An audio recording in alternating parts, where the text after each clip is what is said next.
Good afternoon, everyone. My name is Kilic Kanat, and I'm the research director at SETA Foundation in Washington, D.C. Today, we will have a discussion about the latest developments in regards to F-16s and its potential implications for both Turkish-American relations and NATO and its aftermath. And F-16 decision has been, the recent development has been probably the bright spot in Turkish-American defense relations, of course, after its implementation, but we assume that it will be implemented. The bright spot in the relations in the last probably 10, 15 years.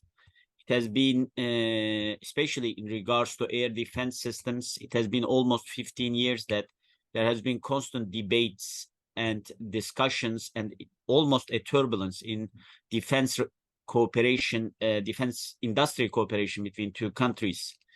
We don't know where is the real starting point, but the moment that Turkey wanted to buy armed drones from the United States in early 2000s, and after Turkey's decision to buy air defense systems from China, which was canceled later, another attempt to buy Patriots, later the Turkish decision to buy S-400, Turkey's exclusion from the F-35 program, and then for the last 3.5 years almost now, the debate about F-16 and its constant back and forth between the Turkish and US sides about the nature of the agreement and its potential timetable, its timeline. And it has been a very complicated set of developments. But with the F-16 decision, we see that this is the first time for a long period of time that this is a significant improvement is happening in the bilateral relations. And after that, Under Secretary Nuland's statement about F-35 was reported. So there was a lot of debate in Turkey, especially whether there will be it will lead to a second set of agreement in regards to F-35, especially given the fact that Greece may get F-35 soon. So today we will discuss some of these issues. We have Burhanettin Duran from Ankara, the general coordinator of SETA Foundation, and we have Kadir Ustun from SETA DC, the coordinator in Washington, DC. Burhanettin and Hoca, let's start with you and how this decision and this development was actually seen in Turkey. Well, F-16 issue and also another related issue of Sweden's accession to NATO and Turkey's ratification of this accession were actually among the top lists of Turkey's political and diplomatic agenda. So as NATO allies and also Turkish public opinion, it is something happy that both issues have been resolved positively, and F-16 sale to Turkey is on the agenda of Congress in the US. And these two issues so much discussed, but I think there is positively resolving these issues will contribute to have a new chapter in the Turkish-US bilateral relations. As you mentioned, Kilic, in the Turkish-American relations, we have so much issues to discuss, but this F-16 issue actually is among the positive agenda that we cannot see so often. So I believe that this F-16 sale will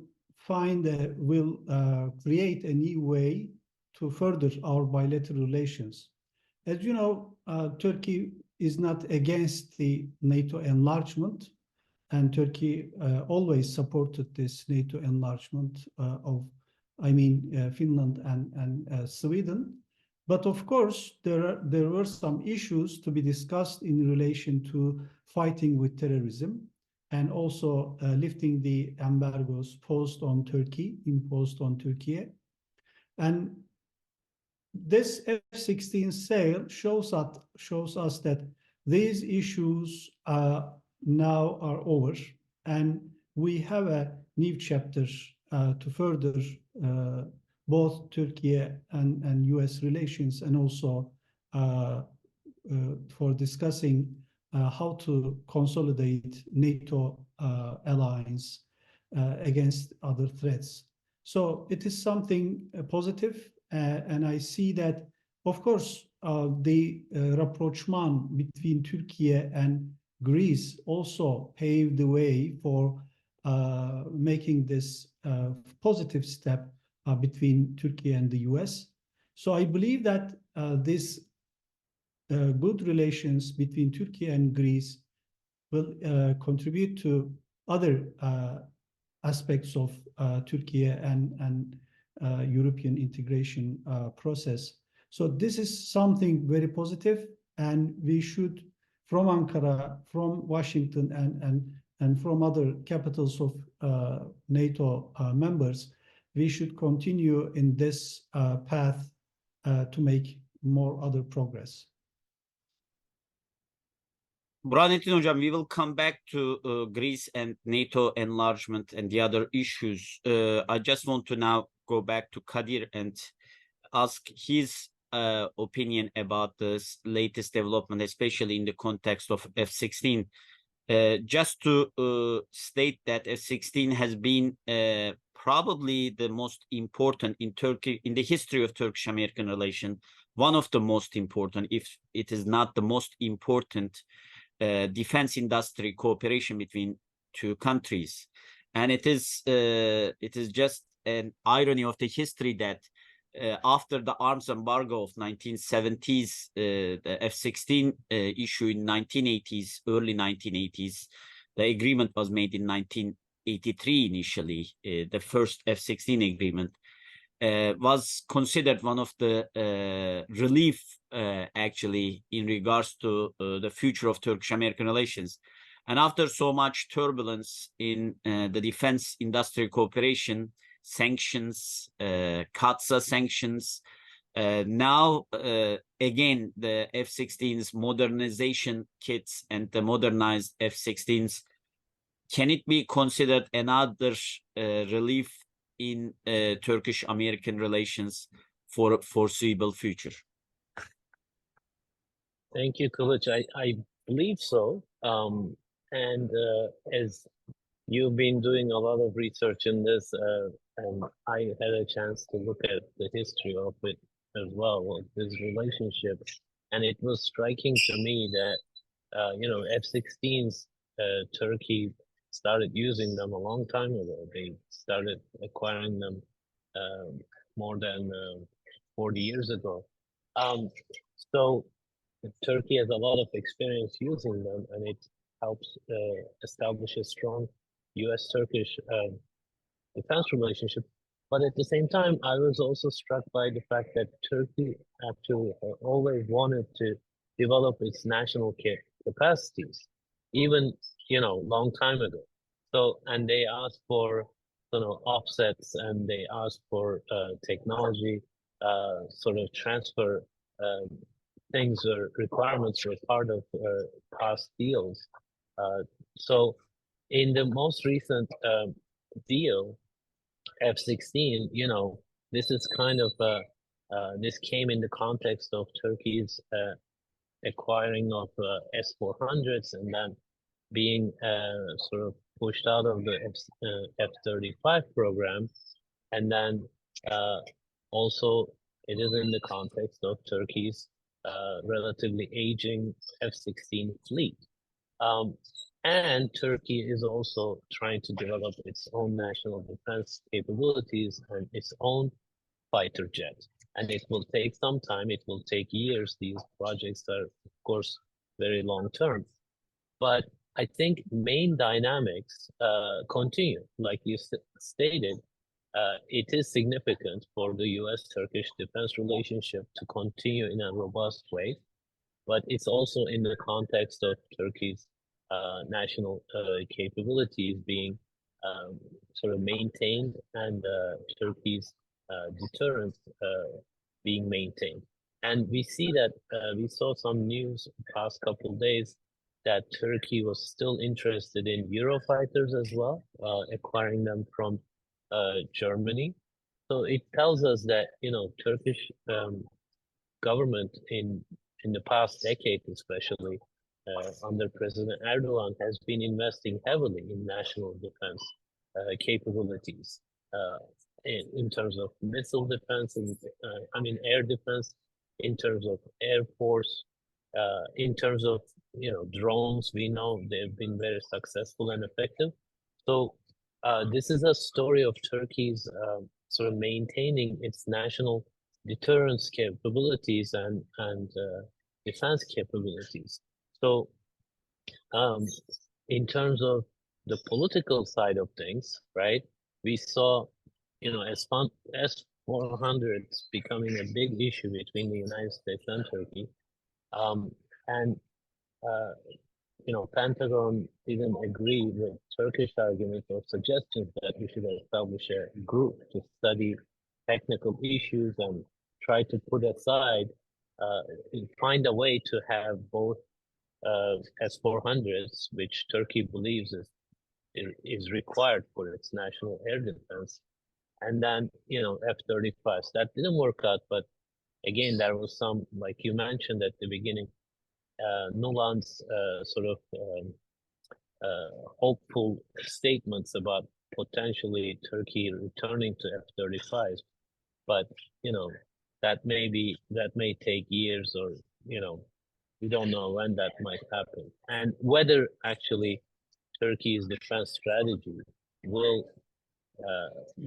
require that, because now we have F-16s coming on board. There's a national, you know, fighter jet being developed, and then Turkey is still interested in the Eurofighters.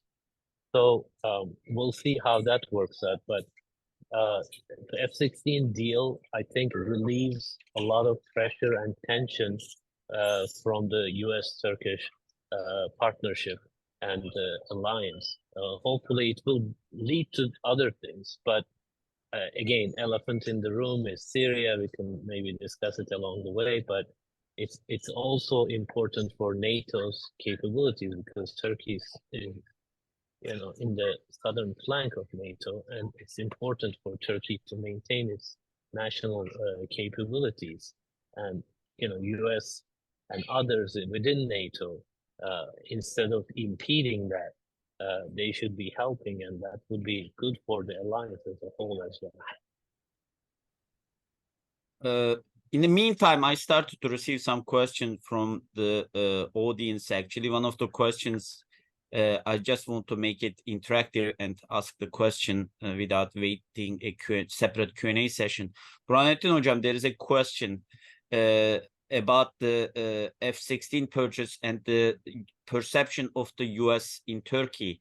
And the question says there has been multiple different instances that, especially in the defense industry, that United States didn't provide the necessary equipment for Turkey when Turkey needed it. And there has been a problem of a question about the reliability of the US when it comes to arms procurement. Do you think F-16 would resolve this issue and solve this perception problem, or does United States need to do more to deal with that? Well, a good question, Kilic. Well, let's make something very clear. In terms of the relations between Turkey and the US, we have seen in the recent years much more discussions and problems of perception. But these problems have not been limited to just perceptions. It has been also very related to some policies preferred by the US. This Patriot issue and also YPG issue and the FETÖ issue. These are very critical issues that Turkish public opinion has been very cautious about that. And even this criticism against the Washington, against the US government, led some criticism from public opinion that could be regarded as anti-Americanism.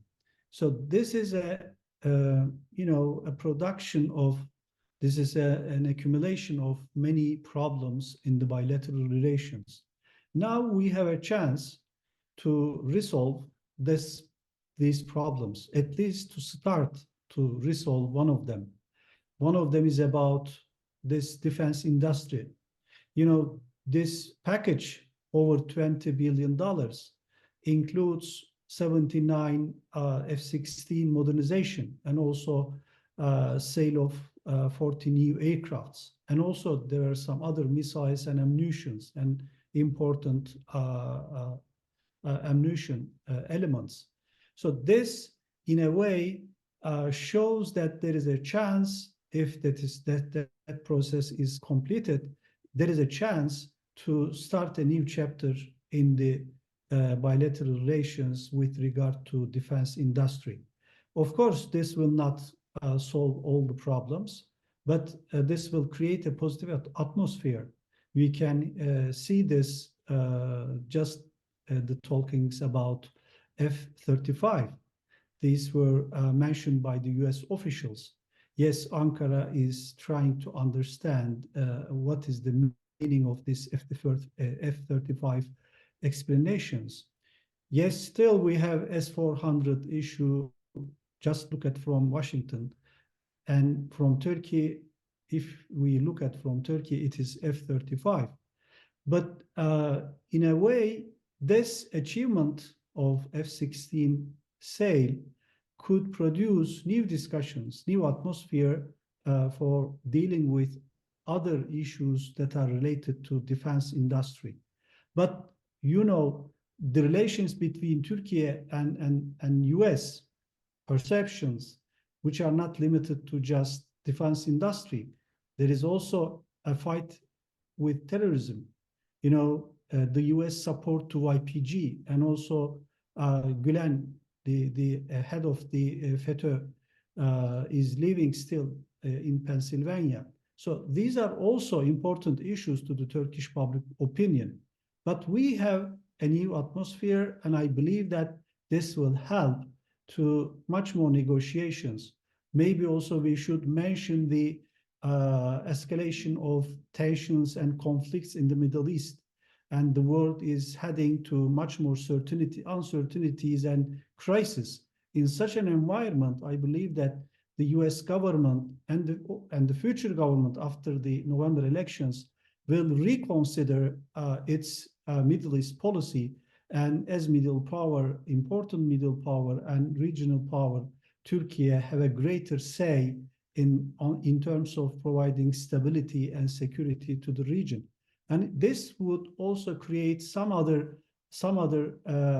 initiatives to further our cooperation between Turkey and the US in the Black Sea, in the Caucasus, in Central Asia, even in Africa. This is a larger area that we can establish a cooperation. But of course, this is just the beginning, and we need much trust established between two governments and two actually public opinions between Washington and Ankara. And I believe that this is something that we should first achieve and then continue with that. Second question for both of the panelists. What are the potential spoilers of the F-16 deal? It's a multi-year process and there may be so many accidents along the way. Is Ankara preparing for this scenario? Kadir, shall we start with you? Because this has been an issue with Burhanettin Hoca. We were in Vilnius when Biden and Erdogan meeting took place, and this issue was discussed. And after the meeting, one of the issues that were constantly mentioned by the Turkish foreign policy makers is they are not expecting or willing to have any new conditionality about the F-16 deal. So do you expect any more conditions along the way? And if that happened, what would be Turkey's reaction?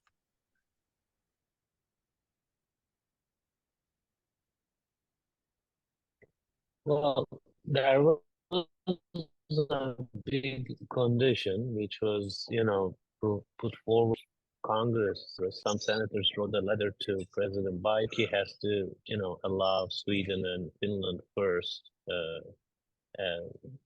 allow them to become NATO members, ratify that process before they would consider F-16. And in the meantime, we saw Senator Menendez had serious issues and he had to depart the Foreign Relations Committee in the Senate. And the new chairman of the Senate Foreign Relations Committee, with some reservations, he said that he would sign off on the F-16. So in terms of deal being derailed, in the short term, I don't see sort of much of a danger. But often, as you know, we suffer from the relationship suffers from regional issues. So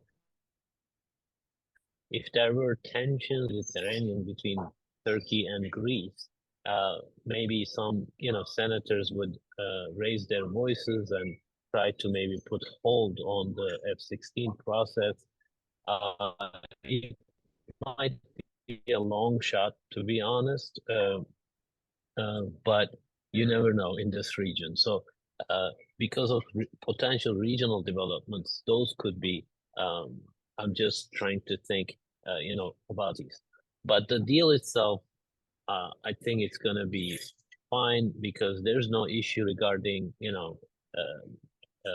NATO's sort of, remember the S-400, the argument was S-400 would endanger the security of F-35, and that's why there was a sort of de facto sanction against Turkey selling any kind of advanced weaponry to Turkey, and that has been removed. That's not the case with F-16s.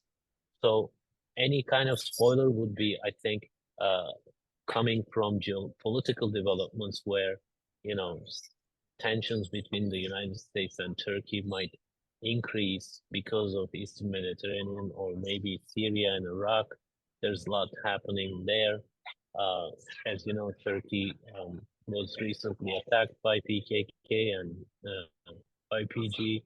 It has conducted operations against them. Those kind of things could add new tensions to the relationship. But from now on, it's going to be basically up to the Congress senators going after these deals and putting holes on these deals. But it's often the White House that can resolve that issue. And Biden has signed off already. And if he wins again in November, I don't think they're going to go back on their word. And if Trump were to win, I don't think they would derail the F-16 deal either. Kadir, you just mentioned the regional developments and its potential impact for the F-16 deal. We remember some of the resolutions that came out between, I think it was the September and December 2019 from the US Congress when Turkey launched its operation in northern Syria. So those are potential issues that needs to be prepared at least in advance, I guess. Exactly. But in terms of the regional developments, there's another question, Burhanettin Hocam, it's for you. What would Ankara's response be if US started to make plans to pull out of Iraq and Syria in incremental steps? While this may present opportunities for Turkey, it also means major chaos and direct confrontation with Iran and Syria. What would Ankara want from Washington on the issues of withdrawal? Well, before answering this question, I will make my points regarding your spoilers. your question on spoilers. Well, if some lobbies are, if some lobbies forces U.S. decision-making process for conditionality over the use of this aircrafts, this will create some problems. I believe that President Biden urging the Congress to approve this sale is a clear determination on this sale, and this will not be hindered. Another problem could be about delivery issue, but still I believe that this will be completed. Regarding the relations, Russia, some unintended escalations between Turkey and Greece. I believe that all these kind of issues could be handled by negotiations and meetings between foreign ministers and other officials.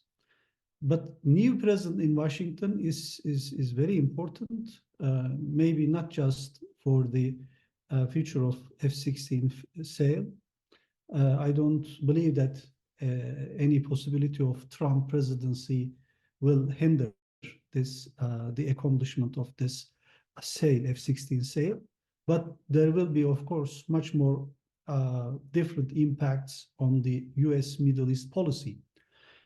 Well, for your second question, there are some discussions on the American media about possible U.S. withdrawal from Syria and Iraq. I am not sure whether they are, they are something that to be realized by the U.S. administration, by the current U.S. administration, and also maybe the next one. Because if you withdraw from Iraq, it means that you cannot continue staying in Syria. Well, expecting that U.S. will withdraw from Iraq and Syria together, this is something very critical decision. If that is made, the U.S. is repositioning itself in the Middle East. It means that there is a repositioning. I don't expect that the U.S. will withdraw from the Gulf. For Iraq and Syria, it means that you allow Iran to be much more powerful in these two states. So Israel's security concerns, given Israel's security concerns, I'm not sure whether the U.S. can do this. Let's say U.S. decision is made on that, on this withdrawal, and then there will be many things to discuss together between Turkey and the U.S. for the future of stability, for the future stability of Iraq and Syria, and also for protecting the common interest of NATO countries. So I believe that there can be some negotiations and agreements on the future of Syria and also Iraq. Because if there is withdrawal, U.S. withdrawal, it means that U.S. interests and also other larger Western interests will be largely dependent on Turkey. Israel cannot be left alone in the Middle East. So that will be repositioning, not withdrawal. That's my expectation. And there is another question about the Israel issue. While closing your remarks, you just mentioned Israel, and the question asks if Israel can be the Turkish-Israeli relations can be a spoiler in front of F-16 deal, and do you expect any improvement in Turkish-Israeli relations in the near future? Burhanettin Hoca. Well, I don't think that after this process, Israeli a factor could be a spoiler for the F-16. Yes, there can be some influences coming from the nature of the relations between Turkey and Israel in other issues, but not on F-16. because with this sale, we saved a serious accident that would harm the bilateral relations to an unexpected scale. So I don't believe that after this notification of Sweden's accession to NATO, this issue will be going back. So this will totally undermine the trust and the future of US-Turkey relations. So I don't expect such a spoil coming from Israel. But of course, Israel's massacres, aggression on Gaza is a very serious concern to the Turkish public officials and public opinion. Well, but at the same time, if you read Burns, CIA Director Burns' article in Foreign Affairs, you will see that this new Middle East is very ready to explode. So in such an environment, I believe that Turkey and the US should work together and should collaborate for the future order of the Middle East. Turkey is an influential middle power and actually very active diplomatically in the Middle East that would contribute to the security and stability of the region. So in this environment, I will see that there will be much more opportunities for the US and Turkey to have a prosperous, fertile, and further relations. I expect that there will be more opportunities, not problems, in the future of bilateral relations. By the way, we also welcome Mustafa Kibaroglu. Hocam, welcome to the panel. And thank you so much. Before I come back to you, Alan Makowski has a question. Has Turkey made a definite decision to purchase the engine for its TFX national fighter jet from GE? In your opinion, would such a purchase be affected by the CAATSA sanctions? As far as I know, the definite decision has not been made. There were 3 competitors for the engine. And as far as I didn't update my information, but as far as I know, the procurement for the engines for the TFX will be done by TAI, the Turkish aviation industries. So I don't think it will be affected by the CAATSA sanction. If any of the panelists want to contribute for that, you are welcome. If not, Professor Kibaroglu, we are with you, and your perspective about the latest development about F-16 and NATO enlargement. Well, is there any answers coming from the panel, or shall I begin?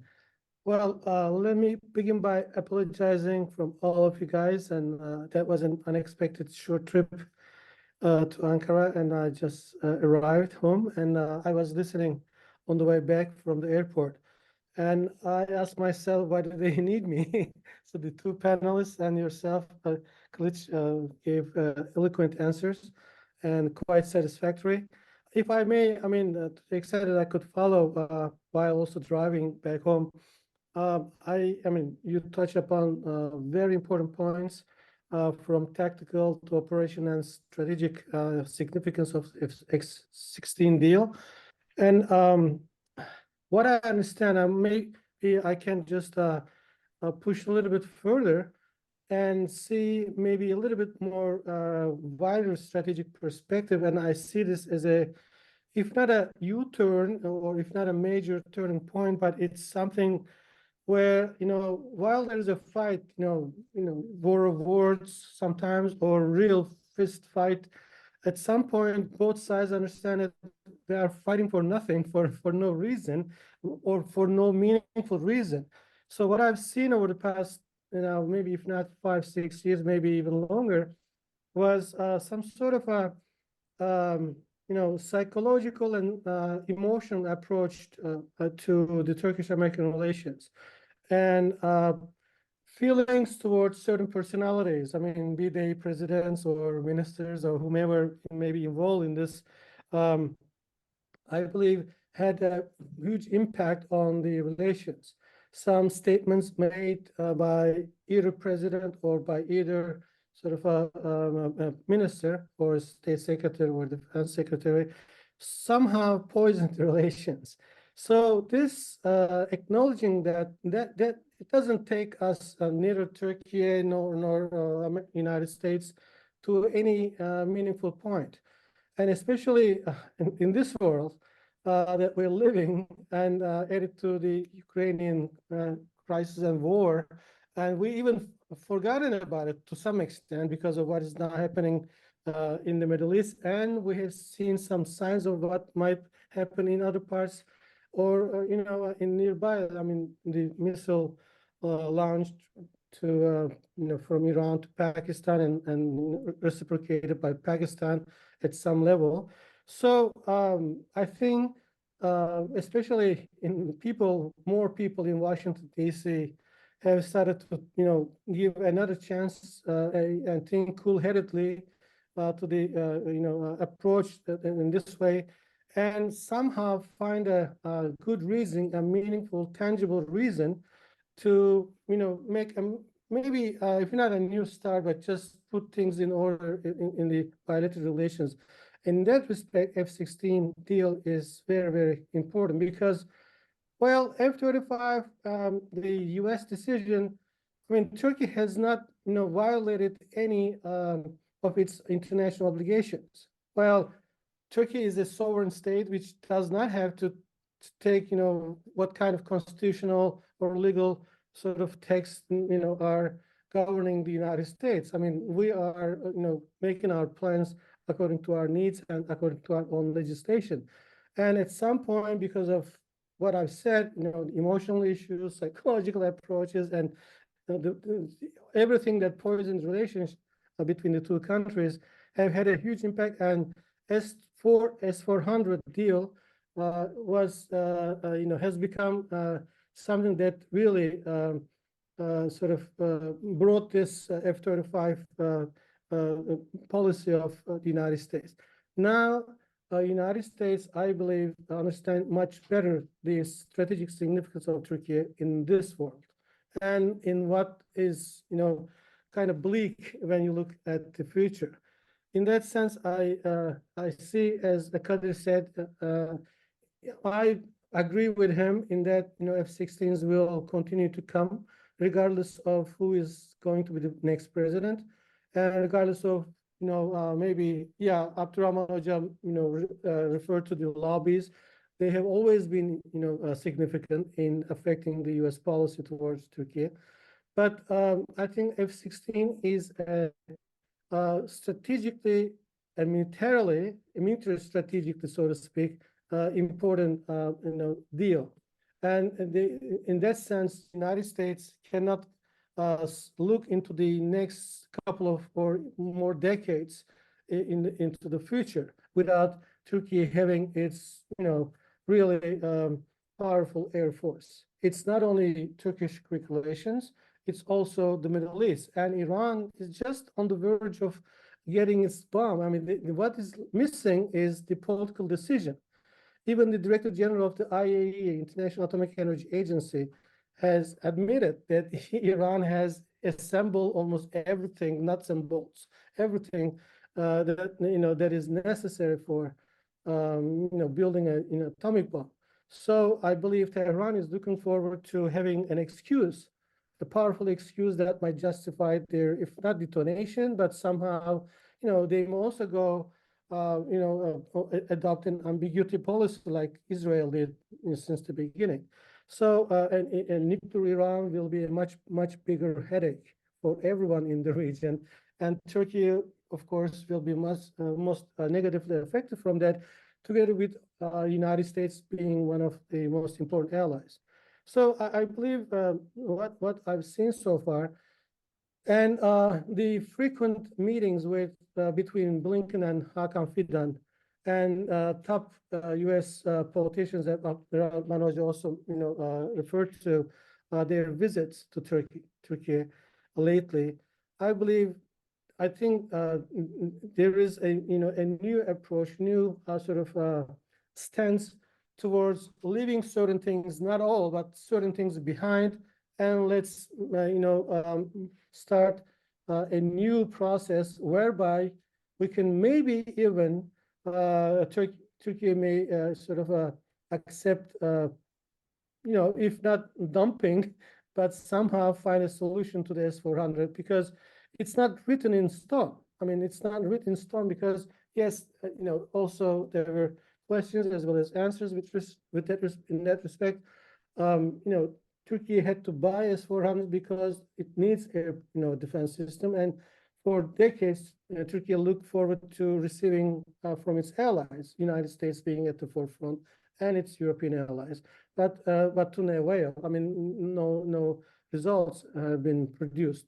So if somehow United States agrees to send the F-35s that Turkey paid for already, $1.5 billion, and also send a couple of battalion of, let's say, PAC-3, Patriot air defense systems, Turkey may very well push S-400 to the side and somehow find a face-saving solution for it. It's not something that Turkey will never accept, something like that. So I think both sides, Turkey and the United States, must give a chance to this current situation and should not miss the moment. That's what I would like to say at this point, to the extent that I could follow so far.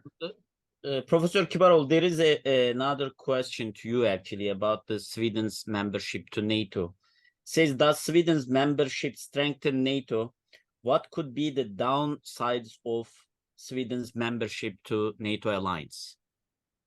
Well, Sweden wanted to become a NATO member despite all these decades of being a somewhat neutral or country together with Finland. I believe, because of the Ukraine war or Russian offensive on Ukraine, while some people were expecting, many more people were not expecting, because many people thought Putin would use the leverage of having massed 137,000 troops across the Ukrainian border, and he would wait for maybe even years. But all of a sudden, 2 years ago, about this time, 24th of February to 2022, the offensive began, and we have seen tremendous tragic results so far. So I can understand this, feeling.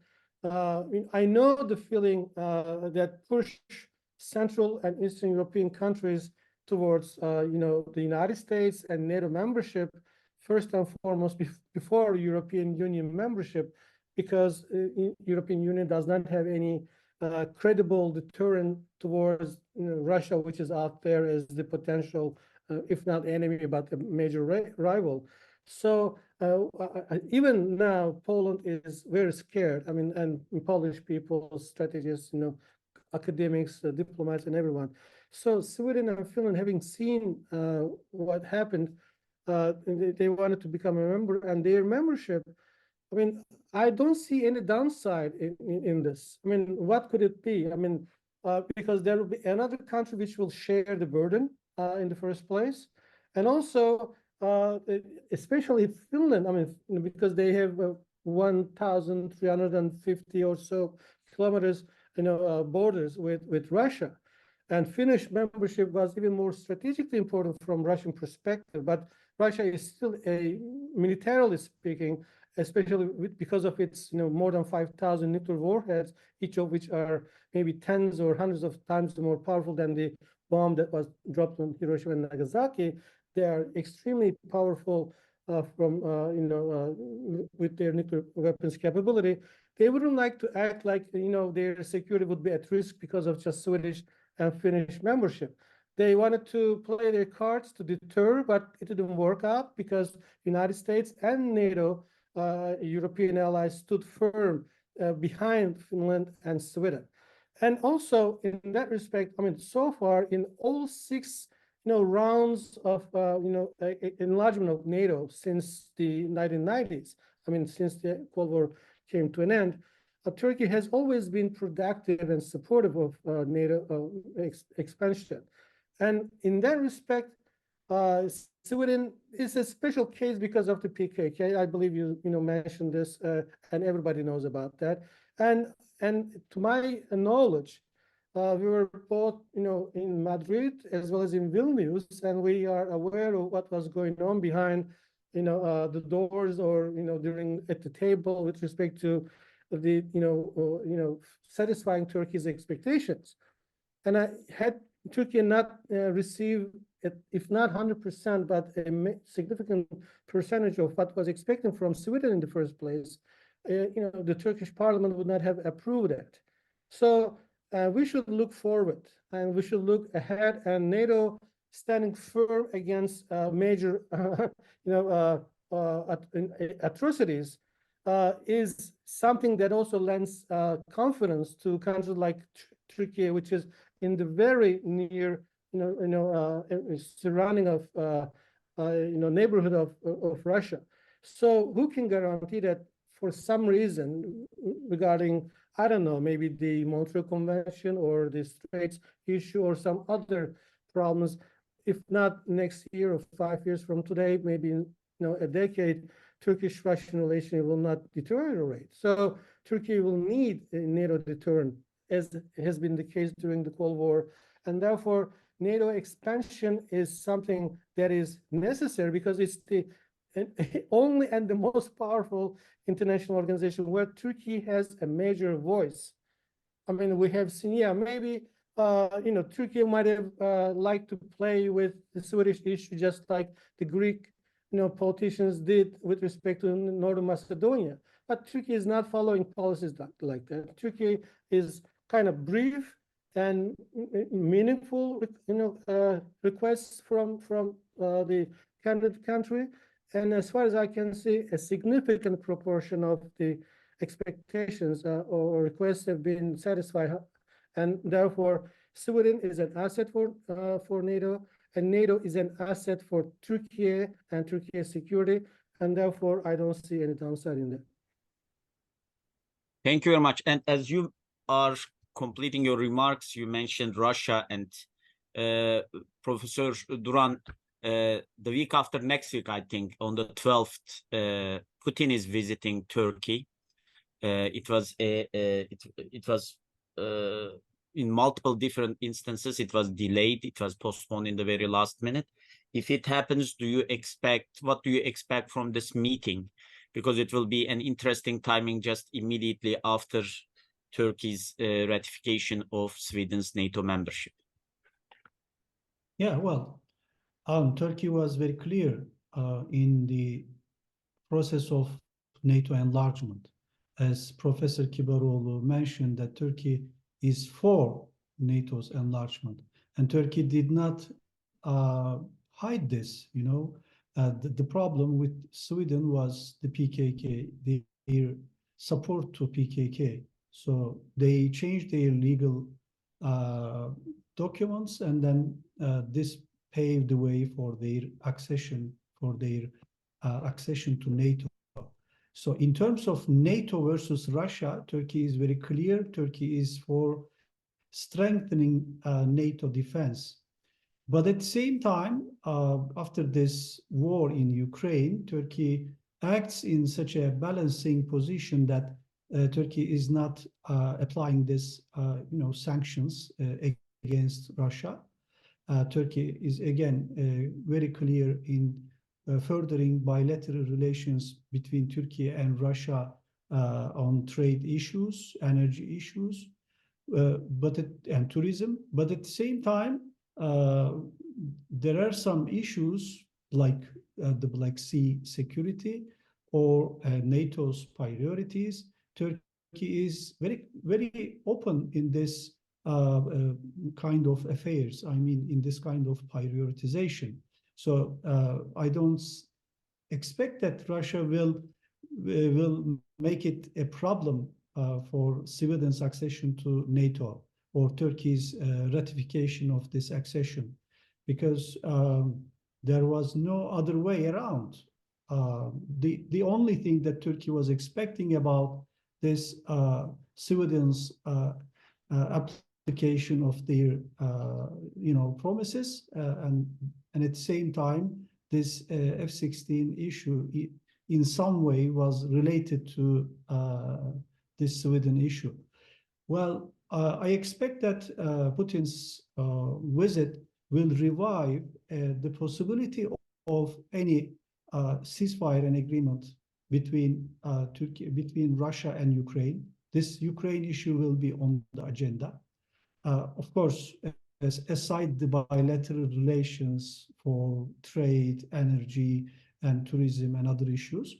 But in terms of regional matters, I believe that also this Gaza issue, Israeli massacres in Gaza, will be on the agenda. And also well, I don't expect that the explanations of U.S. withdrawal, I don't expect that they will be a part of this agenda, because No way. I don't see that neither Russia nor Turkey is expecting from the U.S. withdrawal from Syria or Iraq. Well, and other issues that could be related to Syria, well, Astana process is still continuing, but well, it depends on the at the same time Syrian regime, Assad regime, to make such a step. But they expect that Turkey should withdraw from Syria before making normalization, but this is not acceptable to Turkish side. So, well, there could be some discussions on that, but I don't expect any real positive progress on that.